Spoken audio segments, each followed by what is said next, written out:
Mexico সম্পর্কে কিছু গুরুত্বপূর্ণ তথ্য জেনে নিই। মেক্সিকো উত্তর আমেরিকার একটি দেশ। তাছাড়া মেক্সিকো ল্যাটিন আমেরিকার বড় অর্থনীতির দেশ। মেক্সিকোর সাথে আমেরিকার ৩,১৪৫ কিলোমিটার বর্ডার আছে।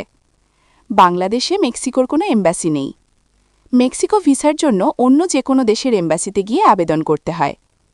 যাদের আমেরিকা, কানাডা, জাপান, ইংল্যান্ড অথবা সেনজেন দেশের ভিসা আছে তারা মেক্সিকোতে ভিসা ছাড়াই যেতে পারে, তবে অবশ্যই ভিসা ভ্যালিড ও মাল্টিপল এন্ট্রি হতে হবে। তাছাড়া এসব দেশের রেসিডেন্ট পারমিট থাকলেও মেক্সিকোতে ভিসা ছাড়া যাওয়া যাবে। মেক্সিকোতে বাংলাদেশিদের সংখ্যা খুবই কম, তবে ধারণা করে বলা যেতে পারে যে কয়েক শত বাংলাদেশি থাকতে পারে। মেক্সিকোর আয়তন ১৯,৭৫,২৫০ বর্গ কিলোমিটার। জনসংখ্যা প্রায় ১২ কোটি। ভাষা স্প্যানিশ। রাজধানী মেক্সিকো সিটি।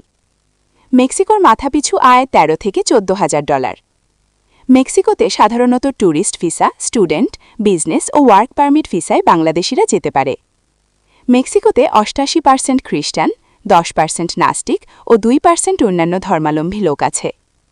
এরকম আরও গুরুত্বপূর্ণ তথ্য জানতে মুনশিজ মেসেজের সাথে থাকুন।